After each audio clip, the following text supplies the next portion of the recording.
So this footage I'm going to show to you is exclusive, and it was from the convention that I went to for Star Trek, and the speakers of the panel are, oh my gosh, please don't be upset if I say their names wrong. So it's Arron, Eisenberg,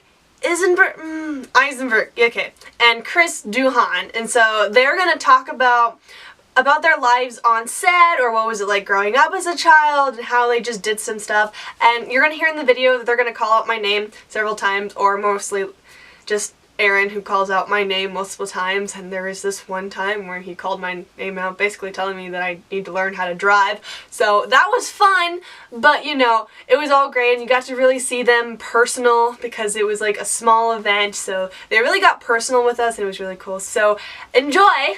He hasn't asked me already. My makeup took an hour and a half. There we go. So it's out of the way. Yeah, that was this morning. That's probably the most asked question. I actually have I got a T-shirt made up that says it only takes an hour and a half. So if you buy that T-shirt, I'm not responsible for what people presume the shirt means. So I had the blessed opportunity to play Nog, which had a tremendous character arc on the show. When I auditioned for it, I actually had no idea what a Ferengi is. People ask me this question all the time. Did you know, were you a fan of the show? I really wasn't, although I did watch your father's show with my dad. That was one of the few things I did with my dad, was watch the original series, and he was a big sci-fi fan. We went and I think I saw Star Wars with him, or I may not have. I think I did, but he had like all those remember the Star Wars mugs of like the Stormtrooper? They were like these big giant mugs of Vader. He had all they were like giant mugs. I remember he had them on his little bar. I remember one breaking because he was passed out from the night drinking. No, he didn't drink. I'm just kidding. It's just I was going to go down a drinking joke, and that's probably not a good joke. But nonetheless, when I went to the audition, Ron was the casting director of the show. And he goes, so Arron, do you know what a Ferengi is? I have no idea. So he gave me a copy of The Last Outpost. You all see The Last Outpost? Remember that show? Armin Shimmerman, I believe, was one of the Ferengi in that show. That's when we had a whip. That's when, those cool whips. Very upset I never got a whip. I wanted a whip, and I never got a whip. Very upset about that. But nonetheless, thank you, please, right away. It's kind of funny, they did disappear from the show. So that was my introduction to a Ferengi. So when I went to the audition, it's very intimidating. There's a line of chairs right here. All the producers, David Livingston was right there. And any aspiring actors or actresses? Me, I'm over here. Yes, right there. So here's a little bit of advice for you. When you go on audition, if they give you the script, read it all the way through. Here's why. So I'm sitting down before the scene. I sit down. Thank you. Good. Yeah, David Livingston was on that side, so yeah, you have to be on that side. Like straight. It's very intimidating. Straight though. Yeah, but they got to see the whole thing. There you go. Perfect. Faye can't see me, but I'll just move over. Now she can. So, Dale, you can see me. Yeah, good. I'm right there. And there's about 4 people this way and about 4 people this way, and a table that separates us. And it's pretty intimidating. How many people, when you go on a job interview, do you go in front of, 10 people? Maybe. I'm not sure. Good. Usually it's 1 or 2 maybe. So anyway, David Livingston says, so you've got a worm in your body. And I said, nope, I'm not playing a churro, I'm playing a Ferengi. I'm auditioning for Nog. And he goes, aha, little check mark. So that was like, now you can come back, because that was really all that part. So that's my point. Where'd she go? I'm over here. I'm still here, the aspiring actress. Yes, me. Oh, there you are. She's like running around videotaping. Yeah, Abby. Oh. You wanted Abby, okay. I understand. So there you go, so read the script, because I think if I didn't say that, if I didn't know what was going on, it would have looked bad. So it was a really good thing. So the scene I went to audition with was the one I meet Sirach, or Jake Sisko, where I think I say, I know who you are, human. I think that was the line. And I can't do it very well, the voice, because I don't have my teeth. Believe it or not, the teeth were, yeah, it does. The teeth were molded from my mouth, and they truly helped me find the voice, because the teeth forced me to over-articulate a little bit. so I'll hit things a little bit more. Second of all is how I hear my voice. In the Nog makeup, so here's a little bit of information about the makeup. So the headpiece is one piece, and then the nose is another piece. Now at the beginning of probably the first 3 seasons, I'm thinking, they just used my cheeks. Now when I was 18, I looked 11. This is really why I got the role of Nog, because I was an adult that wasn't going to grow. And they really wanted to make sure whoever played the role of Nog wasn't going to turn into a 6-foot Ferengi, because generally Ferengi are short humanoids. You know, you've got... That's why I didn't get the parts. Yes, absolutely, yeah. And you did a Scottish accent. We don't have a Scottish accent. You know, not everything is a Scottish accent. Sorry. It's unbelievable. Every time he goes somewhere, he's got to use a Scottish accent. He gets free coffee just by throwing, yeah. They just put a little whiskey in there. Is there whiskey? What is Scotch? Yeah, there you go. See, I don't drink. I'm a good boy. I never have. Thank you, sir. Thank you very much. One thumbs up in the back. The rest of you are all lushes. I know it. I can see it right now. And so to age me, they ended up giving me cheek prosthetics that gave me a little bit more angular face. So if you look at the photos, the young Nog, those are my cheeks, which has more of a round face, and then the other two, they're more angled. So that's how they aged me along with the story. And since I didn't grow, it worked out really well. Although Jake got up to like, what, 6'2", yeah. They couldn't fit us in the frame anymore. Put you on blocks? No, yeah, sometimes, yeah, apple boxes, yeah. No, usually put me higher. But a lot of times in film, if 2 people are going to do a scene and they want us to kind of be somewhat eye level, they'll give you what's called an apple box. So the shorter person can get up higher. So that's why if you ever wonder, if you ever watch something and you see, you know, earlier he seemed a little bit shorter, or she seemed a little bit shorter, but now they're like face to face, you know, that's, a lot of times that's how they do that. So that was my audition for the role. I got an audition story. Yeah, you say it. Okay, real. So again, it's too loud. I've never confessed, I never wanted to be an actor or anything of that sort. But back in 2008 or so, when they were, I'm sorry, yeah, they were casting for the new J.J. Abrams movies. I think it was not Facebook. I think it was maybe Facebook or MySpace back then. I think it was probably MySpace. Anyway, MySpace. Yeah, remember MySpace? It was just We all have completely one friend in MySpace. Yes, yeah. But so anyway, but my dad's fans, my dad's fans were trying to get me to be the audition as the next Scotty. And I thought, well, no, I don't, come on. First off, they're going to want somebody famous and somebody who could act, right? I had no idea how to do this sort of stuff. So I didn't expect much, but apparently they did a letter writing campaign. They did a whole bunch of stuff, sending it into J.J. Abrams and Paramount, and I didn't really know they were doing that. And I was literally, I work at a hospital, and I was driving home from work, and I don't know how he got my number, but I get a call from J.J. Abrams. And he goes, "Hi, Chris," and I said, "Yeah," and he goes, "This is J.J. Abrams." Sure it is. Sure it is. It can't be true. And he goes, "No," he goes, he goes, "Would you like to come in and audition for a role?" And I said, he goes, "It won't be Scotty, just let me know." But he goes, "Would you like to come in?" And I said, "Okay, I had never done that. I had never done that. I didn't know what to expect. I didn't know, I had no idea. I'd never actually been in that situation, never wanted to be in that situation. And I wish I had somebody to at that point to talk to, and my dad wasn't around. And, and so I remember I called Danny Bonaducci from the Partridge Family. I said, "Danny, I got an audition for Star Trek." "Oh, good luck, I gotta go." I said, "Oh, thanks a lot, man." We grew up together, we were pretty much pals. But anyway, he said, come on next Monday at, X amount of time, at 9 o'clock in the morning. And I said, "All right." But over the weekend, I got sick. I had an extreme temperature. And by Monday, I was devastated. And I thought, well, I can't not go, right? I can't not go. And so I had to do it. Whatever. And so I get there, and of course I had the anxiety too of not knowing what I'm going to do or who I'm going to do it in front of. I was just scared to death. And so I get there, the Paramount lot, go up those stairs. We've probably been there. And there's this office, and there's a couple other people there, a little older than me at that point, and they're all, getting stuff, and they go, I said, "I'm here, my name's Chris Doohan," and they go, "Oh, okay, well, here's your side, and we'll, just, make yourself comfortable, and side is some actual lines, like you said, just like a script. And we'll call you when we're ready. I said, great. So I'm looking at it, and I look at it, it's easy stuff. It's like, yes, Captain, I'm giving you work factor 3. So I mean, it was silly stuff that I could actually memorize. I mean, it was simple, it was really simple. It was maybe, just half a page of dialogue. And I thought, okay, I got that. And I was there for like 15 minutes before they called my name. And so I went up there and I said, oh, hi. And they said, Chris, we gave you the wrong sides. Yeah, I went, oh, okay. And they gave this thing, and I'm telling you, there were paragraphs. Oh, wow.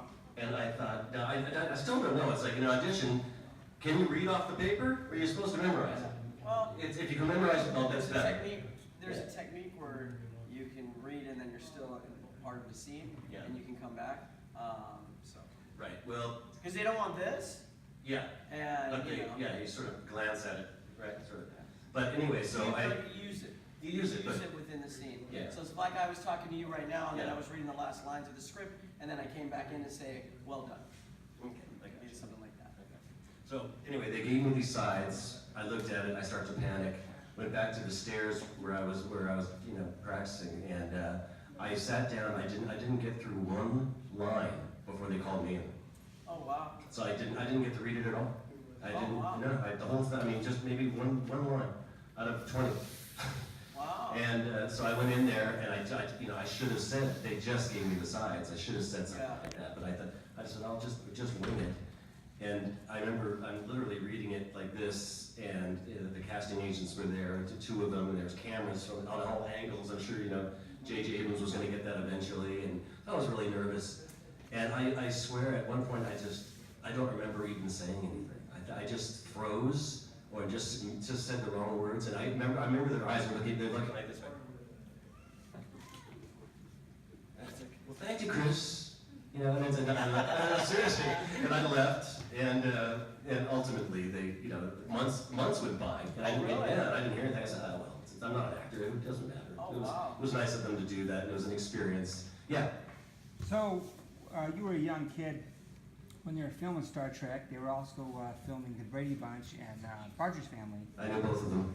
So you played with those kids, and I actually heard a story where the Brady Bunch got into the Star Trek camp tricorders and phasers. Were you involved in that? I never heard that story. All right. No, but I knew Danny Bonaducci really well. We were best friends back then, and my mother hated him because he was a bad influence on me. Really? Oh yeah, even when he was a teen, he was in jail all the time or getting arrested for this.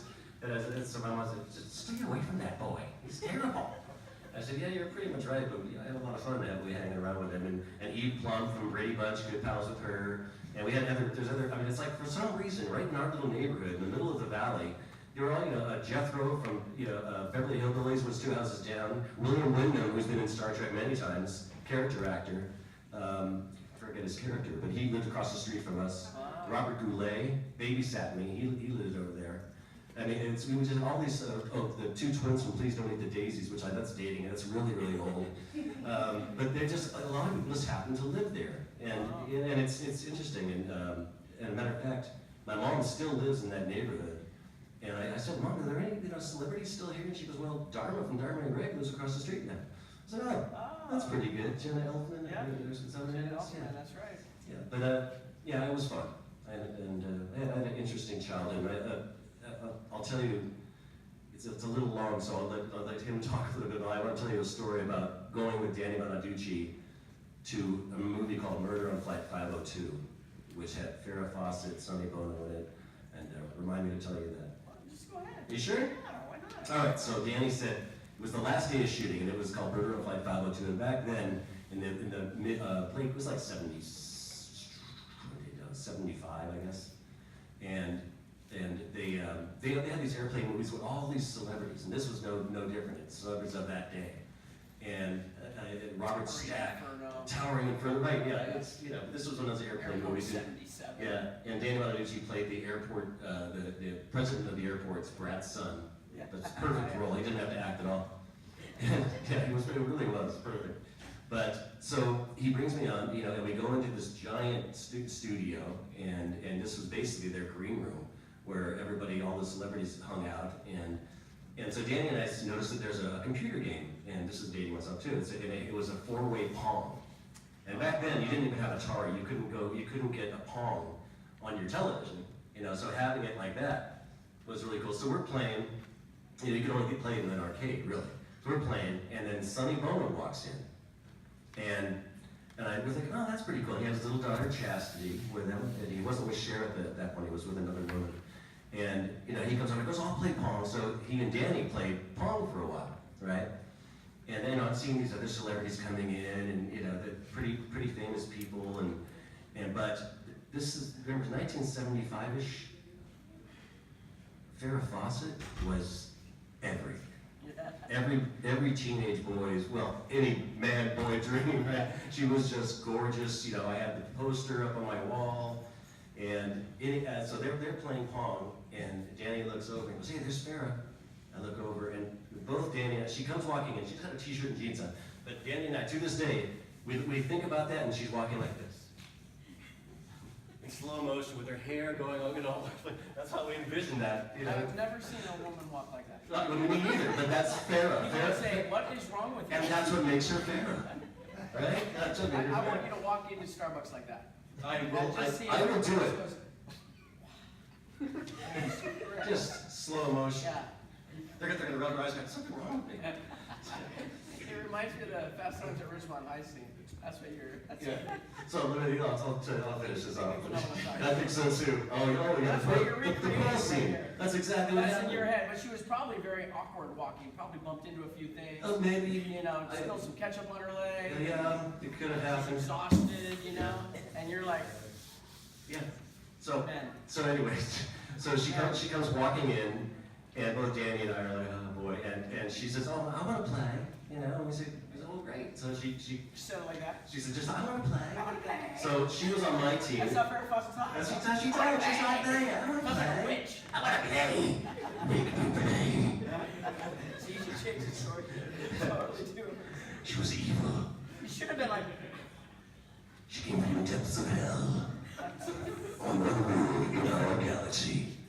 So anyway, she was on my team, and we played against Danny and Sonny. And of course, Sonny, I remember this too vividly because Sonny was rich, and he goes, "Oh, I have one of these at home." And I remember thinking, "Oh my God, he's so rich." and he still lost. He has Pong. You should have said, and you still lost. No, they won, Oh. but I got a kiss on the cheek because of that. From Sonny? Yeah, no, Danny.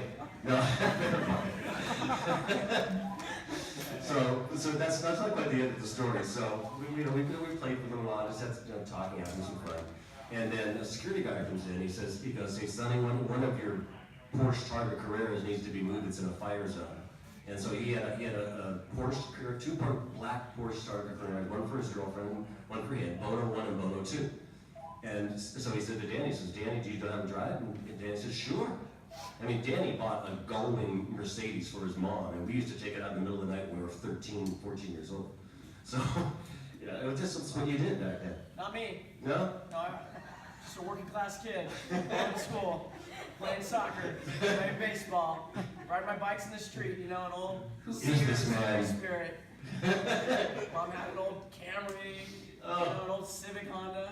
Yeah, well, I slept in a regular bed. Hey, I had a clock I had to go like this to. just because I had celebrity friends, we were poor. But anyway, we were very poor. We were. My dad wasn't with us at that time. And so he once he got Star Trek, he was out. So unfortunately, but long story short, he said when you do my car, he threw Danny the keys, and we got into the car. Danny put it into reverse instead of first, and the whale crunched the whale tail in the back. And I have a story to beat Danny on that. all right, go ahead. That's the story. Oh, Well, I wasn't sure. I was just kind of trying. I ran over my mom with her car when I was 15. Yep, true story. I just want you to clean your room. It's a true story. I actually, it's a good lesson for those that aren't driving yet. I don't know what you're talking about, Aaron. I can totally drive. Do not think you can and get in the car and go, "I can do it, Mom, I can do it." It's actually a very true story. So I got in my mom's, it was a Honda, it was a Honda Civic. And I was, probably 15. Thank God I was on a private property, so I didn't, you know, it didn't go on my record, or I didn't have to go to court or anything like that. But I did. I turned on the car. My mom is a beautiful, wonderful woman who raised me by herself. My dad passed away when I was 15, and he was a lawyer, so he didn't see me very much. I still love him. I always love him. But so, needless to say, the door was open, and my mom stood right in front of the door. This has nothing to do with Star Trek, but you know, this did happen in my life. And at this time, I was on dialysis also. So it was a very traumatic moment in my life. So I turned the car on. The emergency brake was still on. It was still in park. Had my foot on the brake because I know what I'm doing, right? Yeah, I know what I'm doing. And my mom was there, but I don't realize physics. I wasn't very good at physics. I didn't realize if I put it in reverse and I just hit the gas just a little, well, maybe it might go a little too fast, knock her down. That might happen if she's standing in front of the door. It's exactly what happened. So I turned it on, I put it in reverse, took my foot off the brake, and I thought, oh, I just touch it and it'll just creep back. But because of my ignorance, really wasn't that funny, but I'm just kidding. It's okay. I can laugh now. I can laugh now. But there is a beautiful end to this moment, and it's my mom. So I did hit the gas, and it went backwards and hit her, and then rolled over her, and I didn't hit any other cars, and of course I'm freaking out. Right? I run out of the car. This is the tearjerker for me. Usually, sometimes I cry at this. I come up to her, and the first thing she said to me, and I'm sure I would hope a lot of parents here would probably say the same thing. First thing she said to me was, "I forgive you." That always makes me cry. That's my mom. It's the first thing she said to me. Now, I didn't forgive myself for quite some time. Went through some, you know, a lot of times when you have a lot of guilt, you bring things into your life that are usually negative when you carry this guilt until you're able to move past it. I was sick. I had peritonitis when I was on dialysis. And the day I forgave myself, if this resonates with anybody, was there was a speaker. His name is Gerald Chimpolsky, and he wrote a book called Love is Letting Go of Fear. And oftentimes he would go to places and talk in front of people, inspirational talks, and he would bring myself and my friend Jenny, who was also on dialysis, to talk to people. So it was at the Anaheim Convention Center. This was the day I forgave myself. In front of 5,000 people, he asked me to tell that story. And I did, and I started crying and everything like that. And then afterwards, many people came up and expressed their own stories similar to mine, if not almost exactly the same. And my mom, like I said, forgave me that moment. But sometimes it takes us a long time to forgive ourselves for the indiscretions and the things we do. So not to bring everybody down, my mom is great. You know, she's still kicking. And she didn't break one bone in her body. So I think I know my mom because I've been in the car with her while she drives. She has got a million angels around her, you know, that are constantly keeping her safe. My mom was very upset when she couldn't drive, but I was very relieved. My mom was like the worst driver ever. I don't know how she got me to the hospital, but she did. So I can't really call her out on that because she'll say, well, I got you to the hospital. I go, yes, you did. You did. Thank God for seatbelts, but you did. And she really didn't get in accidents, but the problem is my mom is a really giving woman. And and her license plate said teach love, right? But she is a very bad driver, so it's really bizarre to be in the car with her with a license plate that says teach love, and people are driving by flipping her off, and come on, lady! You know, I'm like, it's okay. You're going like this, reaching for an extra seatbelt. You know, it's God rest my mom. I ran over my mom. She'd be telling every week, she'd go, remember that time when you ran me over? Yeah, but she's not like that. See, I would do that to my kids. That's fun, but my mom has never once done that. Even all the teasing I give her, she never once says that. But she does remind me of the time when I was driving to go to Yugoslavia to work on a film, and I rear-ended a car. Yeah, no, on the way to the airport, driving her car. Oh, I see. So she goes, Mom, you're the one that crashed my car. And I go, yeah, touche, you did, you got that. But everybody had to avoid you. You're like a bumper car, okay? Everyone's avoiding you. You just don't see it. It's because she talks a lot. I love my mom. She's a great woman. But she is right. I'm the one that got in the accident, so maybe I'm not knock on wood. I know there's wood in there somewhere. I've been good lately. So, anyway, back to Star Trek. If yes, you have a question. Yeah, you were on the set of D69. I think so. I think I was. Hold on, let me check. I'm gonna go check Wikipedia real quick. For about 8 years. 7. 7 years. Yes. So in that time, was there any time when the cast and crew got together after hours, after when you weren't working, and just hung out, had burgers or something, and went to I'm sure restaurants? they did. I wasn't invited. Well, and as funny as that sounds, and you could answer the same question on timelines. Remember, I was 23 when I started the show. Everybody else was older than me. Everyone else was older than me. They were all 35, I would say, plus, maybe. So, and I was a recurring guest star, not a regular. So it's kind of like I show up, I do my scenes, and I go home, and I may not see anybody again. So building those relationships takes longer in that role, versus the regulars are seeing each other almost every day. Then they have a lot of PR work that they're doing together. They might rehearse, although Arron would often call me to come rehearse, as well as Jeffrey Combs and Max Grodenchik. Whenever we had Ferengi things, he would always call us into his home. I did become close with Arron and Max.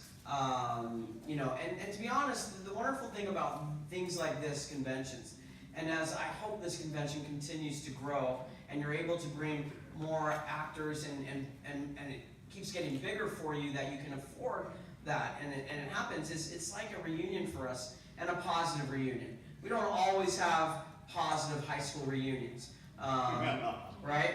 And some do, and honestly, it really does have a lot to do with what your relationships were like in high school. And I kind of learned that the hard way too. When I was in high school, I was on dialysis. So my personality was quite subdued. And I was sick, so I was considered the sick kid. I also looked like I was a junior high, so I was made fun of. I was pretty sassy, so I wasn't made fun of for very long, or it didn't look like it would affect me. But nonetheless, I didn't build those relationships very well in the first 3 years. I wasn't part of drama until my senior year. I didn't get to play soccer, and I'm a big soccer fan, and I wanted to play in high school. So I didn't have those connections. So when I went to one of my reunions years later, I thought, oh, this will be different. I'm going to go, and going to see I've been a successful actor, I've got a family, I've come so far, I'm still here, I'm not on dialysis, it's going to be great, I'm going to have all these connections. And it was nothing like that. I spent the whole night talking to a friend that I knew's wife, who I used to work with at Marie Callender's, that I knew. That's where I spent most of my time talking. Leanna, yes, I did have a crush on her too, at that time.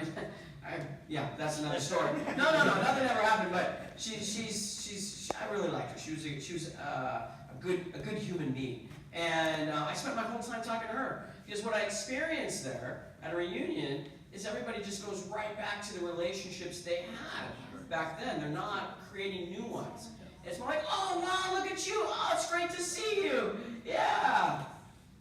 Oh, hey, how's it going? See you later, man. And then they go there. And that's normal. It's absolutely normal. Because they don't have any connection to me. Other than, oh, you were so sweet. You were such a nice guy. Yeah, congratulations, good for you. Oh my God, where are my cheerleader friends? Or where are my football friends? Or where are my science friends? I wasn't part of anything. So if you go, that's normal, you know? Don't have those high expectations. So then the next one, my friend was like, hey, you want to go? I'm like, I'm okay.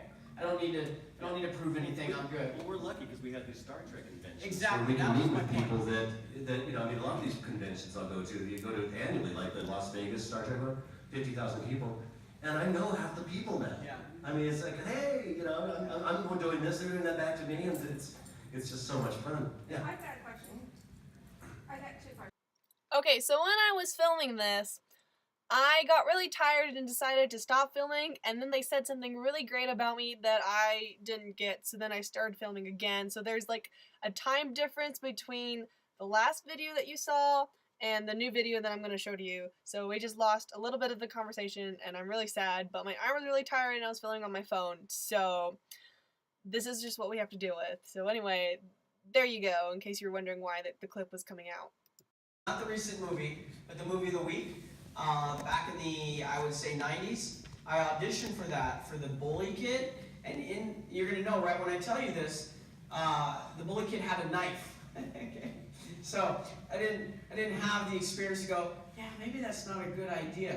I had a butterfly knife. You know what a butterfly knife is? Because I was part of a gang. Okay, I wasn't part of a gang, because that's all joke. But I always thought butterfly knives were really cool. It was very much like the Warriors, like the movie The Warriors. Well, no, not a butterfly knife, but I just loved how it went. Wah, wah, wah, wah. Ooh. Yeah, you know, I just thought that was really cool. You know, I'm a kid. You know, what do I know? Ah, this is fun. Okay. Yeah, I'm in the car driving. No, I didn't do that. I just at home. It was a neat little thing. So I had the audition. I thought, oh, this will be great. Yeah, this will be really cool. So I'm there, sitting in a chair. The casting director is behind the desk, and instead I go, oh, he goes, oh my God, what are you doing? I go, right. And he's like, why are you doing that? Oh, I shouldn't have done that. Thank you. Next. Yeah. Never saw him again. So don't bring props, especially knives, guns. I would say no, probably bad. Yeah. You know, brass knuckles are illegal anyway. You know, brass knuckles, you know, illegal. Isn't that interesting? So, Because I'm on a plane, I hide my drugs in my gun. That's a great idea. I bring my butterfly knife wherever I go. Anyway, so that's a long answer to your question there. And you were going to say growing up on a stage. Yeah, no, not on the stage, but it's, you know, as far as watching Star Trek when I was a kid, I would watch it occasionally. My dad would watch it. He never really forced us to watch it. And, you know, I guess in a way I couldn't suspend, you know, seeing my dad on there, I couldn't really grasp that was a real show. You know, I had to sort of suspend disbelief, right? I couldn't think that this is really in space, because my dad's right there. This is, you know, Did you look in the TV? yeah, I look behind it. I thought, you know, it's really strange. It's so small. Yeah, but I kind of grew up liking, you know, the Next Generation and whatnot too. But it wasn't. I probably was my late teens when I really started to appreciate the original series. You know, and well, also when I was a kid too, you know, junior high, middle school, I would, you know, my dad was already gone. He wasn't living with us, and people who knew, you know, they recognized the last name, and you know, they'll say, oh, you know, they knew who my dad was. And we were at a very small school. I don't know, like Ede Plum, Danny Bonaducci, Michael Jackson was in our class. I had a science class with Michael Jackson, but he, it was just one of those things where, you know, hey, can we go to your house? And I thought they wanted to hang out with me. They just wanted to meet my dad. You know, so it's like you really kind of found out who your real friends were when, you know, you realize that they don't, you know, most of the friends that I still had today that I had from childhood, they don't care about Star Trek. It's not a big thing. My wife, for instance, we were probably dating a month or two before it even came up, and she's, you know, she said, oh well, I'm Star Trek. I don't know. And she didn't know who Spock was. And, you know, I said, that's fine. And then she's like, what? How could you not know who Spock was? And she told her sister that she was dating me, and her sister was a huge Star Trek fan. So I don't know how any of that didn't rub off on her. But I thought, well, that's why we've been together. She secretly watches the original series. That's probably, yeah. God, thank God he's gone this week, and I can watch the One day she's gonna mirror over and over again. to whisper to her in a Scottish accent. No, you don't know my way. I know, just when Star Trek Continues, you know, we go to these conventions and they play a couple of episodes of Star Trek Continues, and I was like, do I have to sit here and watch it? Come on, just let me watch it once, you know. And my kids too. I sort of understand where my kids are, because the way I was when a kid, I didn't really care much for it, even though my dad was in it. And I'm in, you know, I've done 3 Star Trek movies, and you know, they went to the premiere, so they loved that because they got to look at Chris Pine. They love that. Like, you want to do that too? Yeah. I don't have a story about Chris Pine here, but where else my track? What was I talking about? Oh, well, I was gonna say, your wife, when she first saw you, you walked in with that. Every time you come home, you have the slow walk. That's what your wife says. You saw that picture of when... Farrah Fawcett? No, that picture I showed you last night when I was like in my 20s. I had hair down. Oh, when you look I like... had hair down to here. Yeah. I had Farrah Fawcett hair. Yeah, so it was billowing behind you as you walked to see, you know, your wife. And she still sees that every day to this day. But she has no idea any connection with Star Trek whatsoever. Completely oblivious. So. Anybody else have another question? Or do you want to hear the Chris Pine story?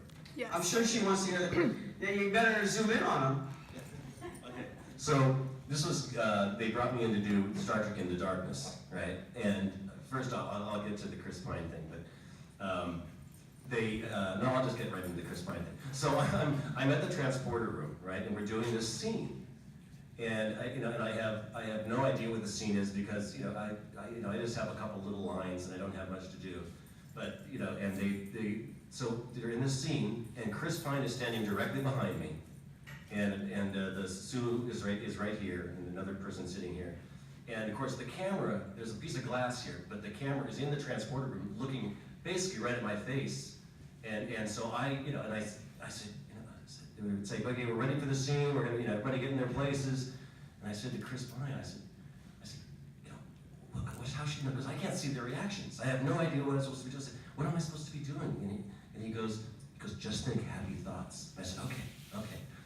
It was the scene where they transport from Vulcan and Spock's mom is dead. She got beamed, she stayed on the planet and didn't beam up.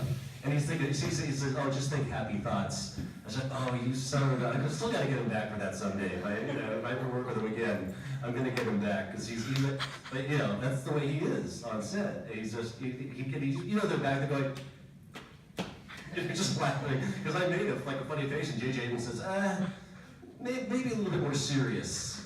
And I said, okay, all right, that's fine. That's fine. Anyway. Anybody else questions? Yes. Were you one of the kids in the Mary episode?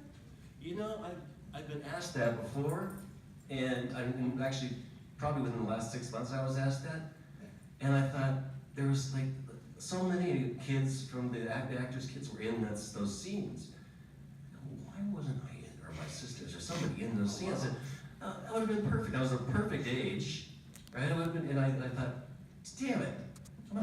Damn it, Dad, why didn't you do that? Why didn't you let me in this scene? No, but the answer is no. But I wasn't, I was an extra in the first movie in 1979, and that was my first sort of, time being, huh? First foray. Yes, first foray onto the Enterprise, and so yeah, but it's. I want to answer a question. I think what you said earlier too is like getting hanging out with people after the you're finished filming. And with Star Trek Continues, have you guys seen Star Trek Continues at all? Oh, okay. But we were together for like 5 years. And we were completing the 5-year mission, which we actually did. And if you haven't seen it, you really got to see it because it's done so well. The guy who plays Captain Kirk, after you watch a couple episodes, you're gonna say, this guy is Captain Kirk. I mean, he's perfect as Captain Kirk. I of course play Scotty, it's basically because they only did 3 years of their 5-year mission, so we actually take it from the last episode, Turnabout Intruder, and we literally recreate the scene, and that was the end of the scene. But then we go into the turbo list and come onto the bridge and start the series all over again, and we basically bring it all the way to where the motion picture started. And they showed a couple of those episodes earlier, and even though it's technically a fan film, it's produced by everybody in there. They're all professional. First off, Grant Imahara from Mythbusters is our Sulu, and he does a great job. There's Chuck Huber, which I think one of you said you met recently. He's our Bones, and it's really good. But we had such this, and if you look Star Trek Continues, you go Google Star Trek Continues bloopers, you'll see how much fun we had on the set. I mean, we were just. We were all goofballs, and we all knew each other. And there's literally 40 of us who it was like going to Star Trek Playground twice a year and playing in original sets. I mean, I'm doing the exact same thing my dad did back when I was approximately the same age, and that was kind of weird, surreal to see that. And but anyway, so after when we invade, it's a little town called Kingsland in Georgia, and it's right on the Florida border there. So. We get into that town, they know we're there. I mean, they do. They know we're there. And we would go, it's like that, at the end of the night, nobody would just go their own way. We would all where are we going to dinner? We want to go see a movie? We'd have 40 to 50 people going to the Millhouse Inn, And they're like, oh God, you've got to be kidding me. Or we go to a pizza place, or you know, all these other. But we still get together. We get together at parties, and you know, I think most of us still hang out with each other. And I've made 50 new friends, 40, 50 new friends, and it's really that's one of the things I love most about doing Star Trek Continues is just the friendships that we make. The friendships continue. Just continue. Hey, there is one thing that was pretty beautiful that Anand and Sid did for me. On the birth of my second son, they came to the hospital that day to say hi and see how we were all doing, and I'll never forget that. And they came out from, pretty good distance to where I was out in Thousand Oaks. So relationships are built, and they do last a lifetime. And I was just at Destination Star Trek a couple weeks ago, and it's always so wonderful to see everybody, because it is like a positive reunion when you see them again and again and again. There's just varying degrees, and a lot of it has to do with age. Sirach was 14, I was 24, and everybody was older than me. I just go to hang out with Shatner. Yeah, nobody wants to hang out with Shatner. He's a very lonely soul. He's a very lonely soul. I did a commercial with him. It's kind of funny, actually, because it was a cereal commercial. And it was kind of surreal for me because... Surreal? Yeah, because... I'm glad you're paying attention. It was a surreal cereal commercial. And I did book it, and the producers knew that I was on Star Trek, and they knew he was on Star Trek, but he didn't like to talk about it. He didn't want to talk about it and I have no problem talking about Star Trek, because I think the producers were fans. And the commercial was he shows up and they say, oh yeah, it's right through that door, and they put him in a lineup like they're goofing on him. And I'm in there, and another guy is in there, and obviously all three of us, none of us look the same. And he's doing his shtick, and in between each take, he's like, that was good, right? That was good, right? I go, yeah, it was pretty good. Yeah, that was good, that was funny, right? So he kept saying that the whole time, and I'm like, man, he has no idea, it's so funny. I not once said, hey, I was on Star Trek, I played Nog. Not once did I say that, I just wanted to enjoy the moment. And, he was fine, it was just, whatever it was. But it was funny that he kept asking me, that's funny, right? That's funny, right? I should have been, it's all right. Comedy's not your thing, He's the Shat, though. Yeah. I should have said, you should just do Kirk, you look like him. You should just do Kirk. That's what I should have said. Yeah. Maybe you could do, what was the song? Maybe you should just do a rendition of Proud Mary. That might work. Oh, yeah. That's what I should have said to him, yeah. I should say, man, you look like Kirk. No, Michael Myers, that's who you look like. I should have just gone on and said everything. TJ, okay, nah, that's not you. That was much better looking. That's not you. Yeah, Could have just kept insulting him all day. Yeah, as you know, And then I should have said, was that funny? Was that funny? as you probably know, my dad and Shatner hated each other. And you didn't. They wanted to ask so bad. So bad. Tell us. What stories? That's what they want to ask right now. No, it's they had this. It was just. I mean, Like what? Well, George Takei doesn't like Bill. It's pretty obvious. He gets on the radio and talks about it, and my dad was sort of the same way, and they didn't like each other, and everybody but Leonard Nimoy had a problem with William Shatner. There's always something, and there's reasons why, and it's okay. But we did a convention. I was when I got my dad a star on the Hollywood Walk of Fame. And we sort of course, we made a convention. My dad was pretty old, he was in a wheelchair, and it was called Beam Me Up, Scotty, One Last Time. And so we had, got the whole cast of the original Star Trek there. And, the next day, we finished that, and the next day we had the star on the Hollywood Walk of Fame. So it worked out perfect. We had like 3,000 people. But anyway, again, my dad, they just sort of, at this point, they just didn't even talk to each other anymore. But William Shatner did a really nice thing, followed by a bad thing, which I promised him I wouldn't talk about anymore. But he did a nice thing, and I'm going to mention it because it was great for my dad.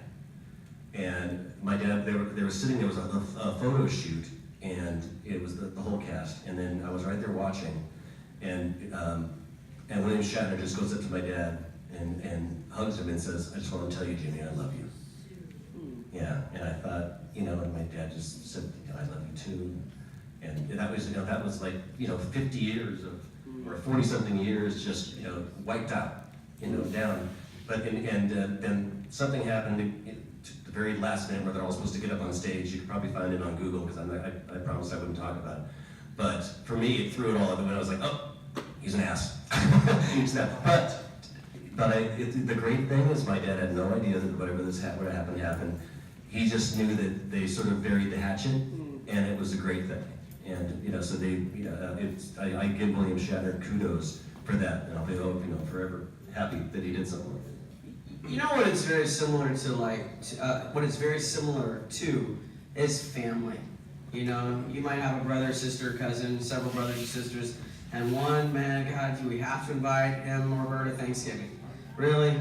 Because it's just not gonna, he's just an ass. But you love him. It's your brother, your sister, and I think it's very similar to that. Yeah, it's unbelievable that they do. They invite you. You should just do a Scottish accent whenever you can. I know. I'm just gonna keep throwing that in there. I would just abuse that. Anyway, but that's just me. I would just wear your teeth to it's just me and my fiance though. That's all there is. Could you eat those? No. Oh. Well, if it was soft food, I could. Oh. Yeah, I couldn't chew. I couldn't chew tube grubs. Yeah. Although I think in the scene, you get soggy fries maybe. I think there was a scene where I did have to eat, and as long as I could just kind of swallow and not have to chew, because they literally pop into my mouth. They literally pop in. And here's the story with that. This is a fun story everybody generally likes. So if you remember what I said about the teeth, I had to over-enunciate words. So consonants were very difficult for me to pronounce. I get this line, it's the episode Progress, and the line is, "I know who can tell us what self-sealing stem bolts are." Oh, wow. That's the line. Oh, no. Okay, now to this day, self-sealing stem bolts are. So that's the line. Now, it's not long. I got it here. I got it memorized. But they decided to do it in one take. So Sirach is here, I'm here, I'm standing here. And the camera kind of goes around like this. Master shot. Yeah. Well, I don't think they were doing cut-ins. No. I think it was just one, which is fine. It wasn't a hard scene, It wasn't really difficult, but I literally could not say this line. And it would be like, "Wait, I know who can tell us what self-sealing stem." Sorry, I got it. Les Landau was the director. He was sitting right there. I'll never forget this day. He was sitting right there. He's like this. I got it. So, and remember, when I'm in makeup, I really believe people thought I was still a kid. Directors would come in, and they would have to go, "Yeah, that guy's an adult. I have to." And I was never treated poorly. Not once was I treated poorly on our show. Quite the opposite. But I do think even when it came to conventions afterwards, kids don't get invited to conventions as easily or as often as adults did. And I think it took a while for people to realize, I guess it's been 25 years, he must be an adult now, to really start getting conventions. So we're at take 3, not a big deal. Wait, I know who can tell us what self-sealing stem bolts. Okay, take 10. Take 10. Now remember, on TV, they want 3, 4, 5 takes done, let's move on. We don't get up to 10 takes. We don't get up to 19, 20, 30 takes. This costs too much money.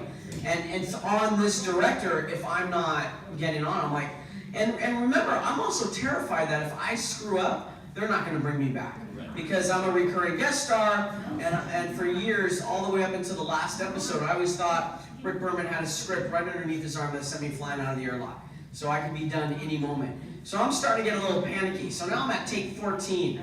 I'm telling this story, I don't know if it was really take 14. Wait, I know who can tell us what self-sealing stem bolts are. And I'm waiting. It's Sirach's line. I'm like, He didn't think no, he didn't. And you know what all he had to say? What? That's it. What? That's all he had to say. And I'm looking like, you're killing me. And he's like, I didn't think you were going to get it. I'm like, oh my God, dude. Oh my God. I could not, he doesn't even have teeth in his mouth. He has like a 2-minute hair job when he gets in the morning. I'm in makeup. I got prosthetic teeth, and you can't say what? That you forget? I couldn't believe it. So I didn't actually get it until take 19. That was the most terrifying day. Well, actually, it's not the most terrifying day. It's the second most terrifying day. But that was it. Wait, I know who can tell us what self-sealing stumbles are. And it was really... Okay, well now we need to know what the most terrifying day was. Well, it takes a little bit of time to tell the story, but if you can I tell it? Okay. So did y'all see You're Cordially Invited? Anybody remember what episode that is? If you didn't see it, the story won't mean anything to you. Anybody watch Deep Space Nine? Is everybody here for the Star Trek convention? I'm just making sure. I'm just confused. Maybe I'm in the wrong room. We're in the wrong room. We've been in the wrong room the whole time. No wonder why nobody had any questions. I don't remember. I don't. What was the plot? The names of the... No, okay. Unbelievable. Unbelievable. There's no excuses. This is the first convention that I said, anybody see You're Cordially Invited? Everybody looked at me like, yes, it's about an episode. I don't know. It's the first time. I'm just saying. It's the first time ever. Been to a lot of conventions, and you don't know the name of this episode is very disappointing. I don't know if you're worthy of the story then. I don't know if you're worthy of the story. Huh? Yes, I can tell you the story only. So nobody else can listen. Do you remember the title? I just said the title! Are you paying attention? You're cordially invited. Unbelievable, Allison. That was a trick question. You almost failed. And you're a scientist, or going to be one. I think. Astronomer, somewhere in there. Yeah, well, I do a bunch of stuff. Sports, theater. What sports do you play? Basketball, soccer is what I played, and then I did theater. What position in soccer? Oh, don't get him started on soccer. You're still all over the place. Yes, I played defense, midfield, and forward. Did you play a number system? Nah, your coach let you down. Okay, it's okay. It's all right. I'll move on. So this is the party scene. Now, did everybody see this episode? You just don't remember it? Yes. Okay. Star Wars. Yeah? You didn't see it? Yes, I did see it. Okay, I've never seen anybody raise their hand with the back to me, except my mom when she was angry. So I was kind of odd. I'm just saying, you went like this. Most people go like that. You went like that. Well, we're being cordially invited, right? There's a backhanded compliment. There you go. That was such a reach, man. That was such a reach. Everyone else is all, what did you just say? I have no idea what he just said. Okay. Anyway, so we're going to move on from that. I don't have any lines. I don't really even have a scene. I'm just there to be part of the party. So I've got an easy day. Nice paycheck. This guy definitely doesn't want to hear the story. He's leaving already. It's very simple. David Livingston is the director of this episode. He comes up to me. I've already got my makeup on. I'm just chilling because usually when we get in makeup, we get there earlier, and then we show up to set, and then everybody else starts arriving. He goes, "Arron, good morning." He shakes my hand, unlike you just did, but that's okay. Shakes my hand, goes, "It's good to see you." No, it's too late, man. It's too late. It's over. The moment's gone. And he goes, "Hey, beginning of the scene, I want you dancing, okay?" Sure? Sure. This is the most terrifying moment of the 7 years. Because how in the world does a Ferengi dance? How does a Ferengi dance? Nobody knows. Nobody knows. There's no book. Shh. Dance. I got 3 options. I can't just be like, hey, well, you know. You could have invented it. Like well, I have to. Yes, I have to invent it. That's what was so terrifying. Because you still have to invent something that's going to work. How does a Ferengi dance? Nobody knows. Nobody knows. There's no book. Shh. Dance. I got 3 options. I can't just be like, hey, well, you know. You could have invented it. Like well, I have to. Yes, I have to invent it. That's what was so terrifying. Because you still have to invent something that's going to work. Well. Right? I didn't want to be Elaine from Seinfeld. Everybody watch Seinfeld? Yeah, Elaine's just kind of, there's absolutely no rhythm. It looks like she's convulsing. I can't do that. I can't just be up there and go, hey, yeah, you know. And now I look like, what's his name? Alfonso Ribeiro from, you know, yeah. You know, I'm just shimmying. I can't be really, really good and doing some, you know, moonwalking and looking like Michael Jackson. What do I do? How does a Ferengi dance? How can I sell that what I do, you'll buy that that's how Ferengi dance, you know, when they have fun and they're at a party. It hasn't been established. So I'm panicking. I'm really freaking out. Because they set up, I have time to think about it, and essentially he's going to put a camp. I don't know what he's going to do, but I'll tell you what happens. And I'm literally freaking out. And Armin Shimmerman was usually our go-to if we had to do something that might be Ferengi-ish. There was this thing, there was the scream, the whale, things that were previously established. So apparently I'm going to have to establish the Ferengi love dance. That's what I ended up titling it. Because all the chicks dig it, yeah. The women. See, because what you don't know is that in the episode, Terry ends up bringing me into the middle and dancing. She falls in love with me. Which, what you don't see is why she really left the show, because it would have been too hard to tell Worf I'm in love with Nog, because he would have killed me. So it was better for her to move on. That didn't really happen, I was just kidding. Very serious group out here. I don't even think they know the episode I'm talking about, but that's okay. So David sets up the camera here. He puts me here. And he goes, okay, I want to see what you got. Now, remember, I'm thinking, anytime I screw up, I'm done. That's it. I'm off the show. And the last thing you want is your director to come up to you and go, do you have something else? You got something else? No, I got nothing. I got nothing. Now, how I got to this dance was all because of Nana Visitor. We had shot something earlier, and I happened to be at this kind of an angle to Nana, which was great. Rarely do I, look down on people. Just kidding. I'm always looking up. And I go, and at this point I'm getting angry. Because I'm really scared. I don't know what I'm going to do. I have no idea how a Ferengi dance is. So I'm getting angry, and I'm starting to panic, and I tell my mom, I have to come up with a dance. This is bullshit. What am I going to do? I go, ha, ha, and she starts laughing.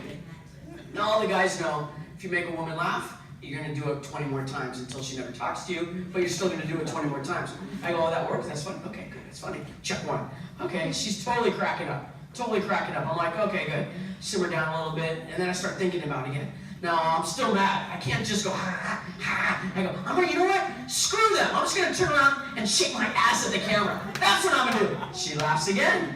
She laughs again. I mean, who's not going to laugh at the cuteness that I'm delivering to her right now? So basically, I got my dance. Ha, ha, ha. Shake my ass, shake my ass. Ha, ha, ha. Shake my ass, shake my ass. I don't know where it came from, but thank God that I was there. So they put me here, and I'm all by myself. Who likes to dance alone except Billy Idol? Nobody else wants to dance alone. Camera's there, I'm here, and he wants to see what I got. It's not like you're in a crowd. How many of us have gone to a crowd? Okay, I can dance in a crowd. No one can pay attention to me. I'm okay. Oh no, the crowd disperses and goes, hey, let's see what you got. Okay, so I'm right here, and the camera's behind me. He yells action. I swear, everybody came over. I think Kate Mulgrew came over from Voyager to watch. The whole production team was there. All the background actors were there. All the actors decided to show up. Garrett Wong even showed up. He was half dressed, but he was there. Here I go. Everybody's there. Action. I'm going, shake my ass, shake my ass. I'm going for I'm starting to run out of breath. Cut the camera. I think he got the idea. I'm thinking in my head, shaking my ass, shaking my ass. Apparently, they were just all laughing. They were all dying back there, and I had no idea. 3 minutes go by. It felt like eternity. I prayed to every god I ever heard of that this was going to work. That the director was going to say, that was great. Good job. So scared. Finally, cut. Everybody started clapping. Everybody started laughing. Everybody was dying. Kate Mulgrew fell over, was choking on her donut. She couldn't believe it. Garrett was so jealous of my expertise, he left and ran back to the set of Voyager. I couldn't believe it. The director came up, patted me on the back, and said, oh, that's fantastic. That was great. Thank God. I couldn't believe that it succeeded, because I had no idea if it was going to. And then it got worse, because in the scene I'm dancing with Nana, if you watch it again.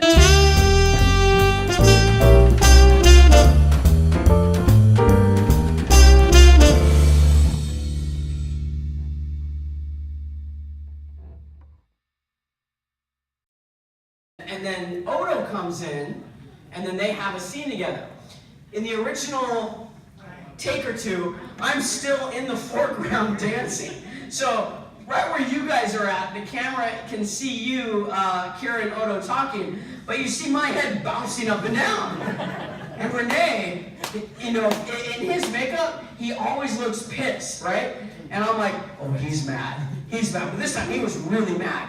And rightfully so. I thought I was going to get fired by him. Hey, the director made me do it, man. The director made me do it. But the reason why he was mad was because I was upstaging their scene. The scene was not about Nog dancing.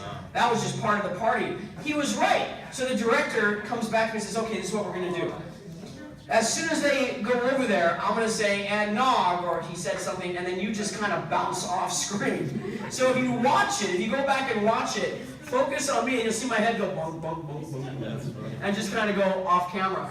The bouncing ball. Pretty much, yeah. Bounce orange butt. It was a bouncing orange butt, because our heads look like butts. So you just see me go like this off camera. It's very silly. And in our show, we would never improvise. This was all improvised. So it was pretty amazing that this became part of the scene. Terry thought it was so funny. She loved it so much that she went to the director and said, oh man, we got to use that at the end of the scene. How about I pull Nog into the middle and then I start dancing with Nog? And he's like, oh, I love it. That's a great idea. Oh my God. Dance has haunted me for 30 years now. Still people go, I love that dance, man. I love that dance. So then you see me dancing with Terry, and we're all, and everybody, and then I think there's a few other people in the background that are kind of trying to do it, but nobody can do it like Nog. Then they cut to Armin in the scene. Armin and Sirach, or Jake and Quark, and they just are shaking their head like this, you know. And none of that was part of the scene. But that was the most terrifying day of the 7 years, and I'm glad I survived it. And that's the Ferengi love dance. You missed the whole story. You know what I got out of that? What? You got paid for that? Yeah, you got paid for That's that. your day job. Yeah, but Shaking your button. yeah, but if I fail, see the worst is if I came up with something and it wasn't that good, you know. And that's yourself, Letty. yeah, and that's the hard thing for a director to come up to the actor and say, do you have something else? And if I didn't, okay, then we'll just scratch it. We won't do that. We'll just have you drinking something, or just kind of, you know. And then I would have let my director down, as well as, you know, I was very fortunate and blessed that Nana was there and laughed at what I was doing. Because if she didn't laugh, I wouldn't have probably had the confidence to do it. So, true story. And the director, you know, I just saw him at the screen. There's a DS9 documentary. I don't know where it will be released or how you'll be able to see it, but it's very, very good. And I saw David. And remember, David was the one that asked me about the trill, the worm in my body. So he was always in my corner. And he said, you were fearless. You were fearless on that show. That's why we loved, right? That's why we had them right. That's why they wrote you things. That's why they kept giving you more and more work. And that was about being fearless. So as you pursuing acting, or anything else you might pursue, anything you might go after, you really got to dive in and give everything you got. Win or lose, you got to go for it. I couldn't walk away from that moment. I couldn't say, I can't do this, I got to leave. And that really, truly is the heart of Nog as well. One of the things that was beautiful about our show is the writers were very close to the set. So they really got an idea of who we were as people. And I think they took a lot of that and put it into the characters on the show. Because Nog is literally an extension of myself in so many ways. His life is so parallel, and he's such a great character, and it's really, truly a blessing to play him. I remember we had one, and my dog got a hold of it and ripped it, and I just thought, what the heck?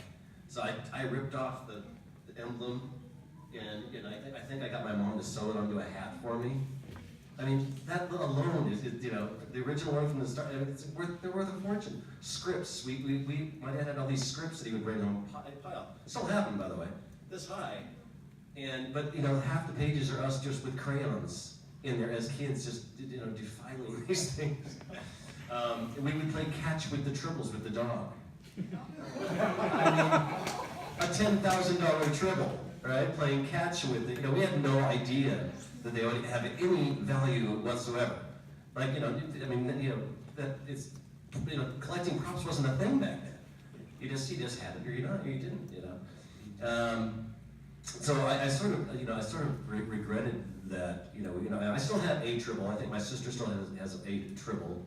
But they recently they had an auction 5 years ago, maybe 5-6 years ago, and they were like getting rid of all, the CBS, Paramount, they were getting rid of the warehouses of all that stuff, and they started it on eBay, and they called it a little something, It's a Wrap, and they started bidding at $1. I said, this is my chance to try to get some of these props that I don't have anymore. And they had one of my dad's tunics on there, and it went for like $40,000, way over my head. I couldn't afford something like that. And and I just kept on looking, Scotty. Oh, meanwhile, the reason why I was looking too, besides that, was they were opening up a little, not like a museum, but in Lithgow, Scotland, the future birthplace of Scotty in 2222, right? And they said, you have anything that you can, they'll just borrow or put it on display, and we're gonna, put a plaque up, and I said, well, I have, a couple things, and so I thought, well, this is an opportunity for me to try to get more. I'll buy them and send them up there and then get them back in 4 years or whatever it is. And so, everything was just so overpriced. I mean, it was unbelievably overpriced, and I just thought, this is crazy. But then finally, it was that dilithium crystal, right? I said, oh, that's like, that's as Scotty as you get. And it's, it was a real crystal, dug out of the ground crystal.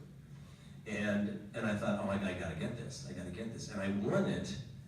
And I'm trying to remember, like, between $600 and $800, but considering the prices things were going for, that was cheap, right? That was really cheap. So I got it, wrapped it up, sent it to Scotland, and then I kept on watching the auction, thinking there's got to be something else I can find. And another dilithium crystal comes up. I said, well, maybe I'll get that one cheap. Got it for like $400 or $500. I said, okay, so now I have one that I can keep for myself. And it comes back to me, and some of you may know what I'm talking about, but I got it, I'm taking it out of the package. I accidentally dropped it on the kitchen floor, broke into 1,000,000 pieces. And my wife goes, oh, you gotta sell those pieces to Star Trek fans. I went, oh, it's not a bad idea, right? Because it's, it comes with a letter of authenticity, that it was on the show, and I thought, that's not a bad idea. So I said, well, I'm gonna try that. So I took like a golf ball display case, right? And put a little acrylic stand on it and glued a piece of dilithium crystal on it, right? I got a little sticker that says authentic dilithium crystal from Star Trek, right? It's, and comes with a letter of authenticity. So my whole cost on that little tiny piece of dilithium, maybe no bigger than that, in there, maybe $2 or $3. I sold it for almost $400 on eBay. I went, whoa, because no one had ever seen it before. And this is not bragging, but it's just a true story. So every time, I thought, I got a business here. I mean, I could, and I thought, I hope they sell more, right? Anyway, I ended up bidding at 17 dilithium crystal auctions, and I won every single one of them. At that point, I was like, no matter what the cost, because I got a quarter of the market on this, and so I spent, maybe $15,000, $20,000, which is still a lot of money for me. It really was. And started selling them on eBay. And again, this is not bragging, but I had no idea how much I made until years later, and I look at it, and I look at the eBay, and I says, $500,000. $500,000. So my $10,000 to $20,000 investment netted me $500,000 on eBay. They sent it back to me. That's still intact. It's still in my house. I still have some big ones left. Is that like the only one left? No, I still have more, and I'm not going to touch it. No, just not going to. I don't do that anymore. I don't want to break anymore because it's even though it's kind of cool that everybody has like a little piece of Star Trek history, and the prices eventually went down. But so people were getting them for $70, $80. But it's where can you get an actual show used Star Trek prop for $70 or $80? Right? You just can't get something like that. Not now. Especially the original series. What's that? Not now. Yeah, not now, right? So anyway, that was just a little story, and I still looked for more things. I bought a lot of stuff from the 2009 J.J. Abrams movies, like the you know where the red ball stuff was, that ship, I was gonna say Ferengi ship. Huh? The red matter? The red matter. So the ship, the Vulcan ship that was episode? named. It's not an episode, it's a movie. You know, it's a joke. Down. Testing. Oh yeah, you're so bad. She was paying attention. Anyway, I bought like parts of the walls. You know, it's just to have them. I thought that'd be cool. So it was a little, and I bought a couple of walls from the space shuttle used in the 2009 Star Trek. But it's like I literally, because I was next door, really close to the place where they had held them and shipped them out to people. So there's these giant items they said have to be a local. And the whole side of the shuttle was this giant piece of plywood, basically, or particle board, and it had emergency stickers on it. I got it for $1. $1. I said, well, that's cool. I don't know what the hell I'm going to do with it, but I got it. I got half the shuttle here for $1. Anyway, any other questions, you guys? Okay.